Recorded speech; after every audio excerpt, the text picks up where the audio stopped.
Assalamualaikum warahmatullahi wabarakatuh. Saya Ihsan Nur Cahyanti, NIM 1803221-107.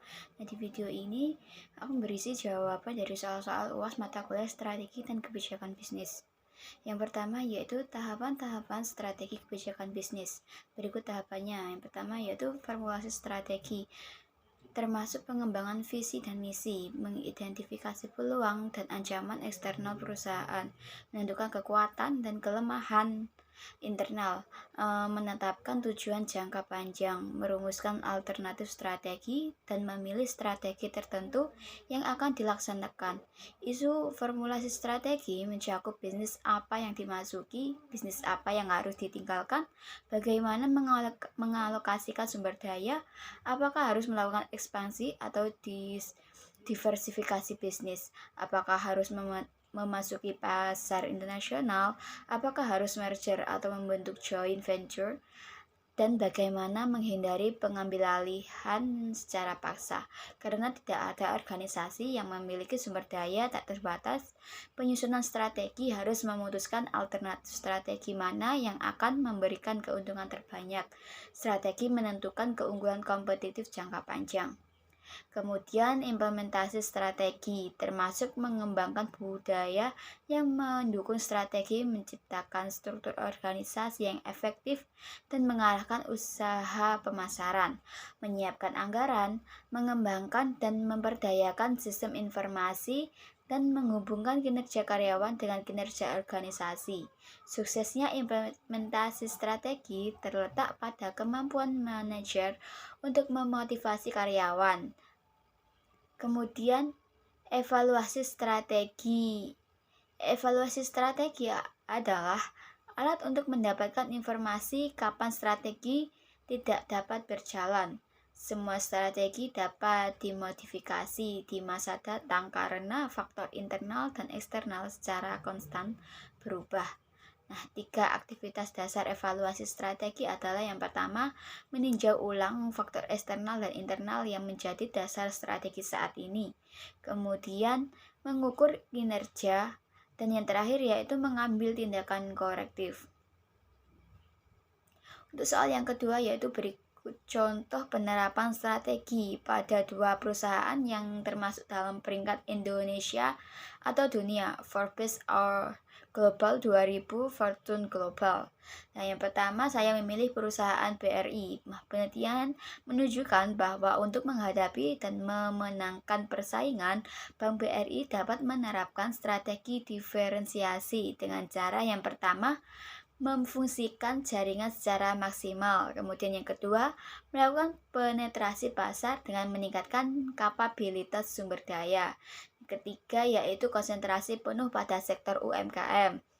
Yang keempat yaitu melakukan penetrasi pasar melalui promosi yang intensif. Kemudian yang kelima yaitu memperluas pasar dengan memperbaiki produk. Dan keenam, melakukan penetrasi pasar dengan memperbaiki sistem dan standar keorganisasian. Dan yang ketujuh yaitu memperbaiki kualitas sarana fisik dan teknologi. Nah, strategi ini dilakukan untuk memberikan nilai yang lebih unggul dibanding pesaing. Nilai-nilai unik yang akan diperoleh Bank BRI adalah yang pertama, mampu menyalurkan kredit mikro tanpa hambatan pendanaan dan permodalan. Yang kedua yaitu mampu menetapkan tarif bunga kredit yang bersaing bahkan lebih rendah dan dari pesaing. Dan ketiga yaitu mampu mendistribusikan produknya lebih dekat kepada semua pengusaha mikro di seluruh pelosok Indonesia. Dan yang keempat yaitu mempunyai dan mampu meningkatkan SDM yang profesional, yaitu andal, berdedikasi, dan loyal. Dan yang kelima yaitu mampu memberikan respon yang lebih baik karena semua sumber daya lebih fokus pada usaha mikro. Dan kemudian yang keenam yaitu mempunyai dan mampu menjaga kesetiaan nasabah. Dan yang ketujuh yaitu mempunyai produk yang lebih baik yang sesuai dengan kondisi dan harapan pengusaha mikro. Dan yang kedelapan yaitu mempunyai sistem keorganisasian yang lebih ekspansif dan efisien. Dan yang terakhir yaitu mempunyai sarana fisik dan teknologi sesuai dengan lingkungan persaingan setempat. Kemudian perusahaan yang kedua yaitu Bank ICBC Cina.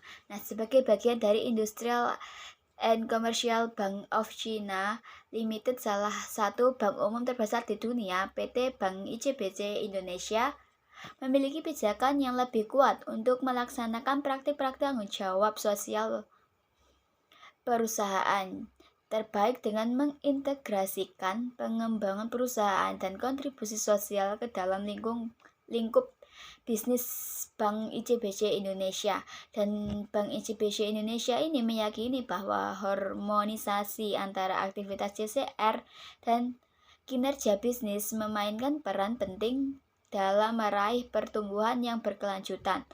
Untuk memenuhi visi yang yaitu menciptakan nilai untuk masa depan, seluruh karyawan bersama-sama bekerja keras dan telah mencapai pertumbuhan bisnis yang beragam dengan cepat dan sehat. Nah, di saat yang bersamaan membuat kemajuan yang signifikan dalam melaksanakan tanggung jawab sosial. Bank ICBC Indonesia ini berusaha keras untuk mengembangkan bisnis intinya dengan terus secara sungguh-sungguh menjalin komunikasi dan kerjasama antara perusahaan-perusahaan dari Cina dan Indonesia untuk membantu membangun perekonomian dan meningkatkan kualitas hidup di Indonesia, serta berperan sebagai jembatan ekonomi dan keuangan antara Cina dan Indonesia. Bank ICBC proaktif mempromosikan biaya hijau dan pelestarian lingkungan hidup, membangun green banking dan mengurangi konsumsi energi.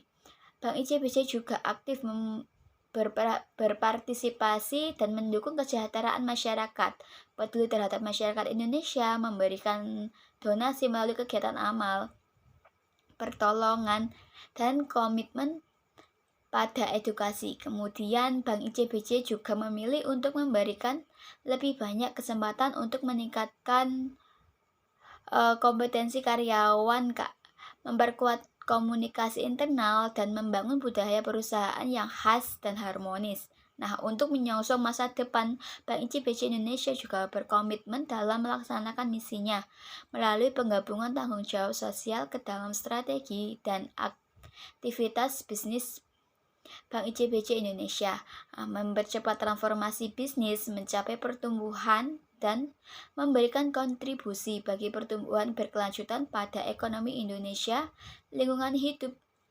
masyarakat, dan budaya. Sekian jawaban dari soal-soal untuk memenuhi tugas UAS mata kuliah strategi dan kebijakan bisnis ini. Apabila ada kesalahan kata, saya mohon maaf. Assalamualaikum warahmatullahi wabarakatuh.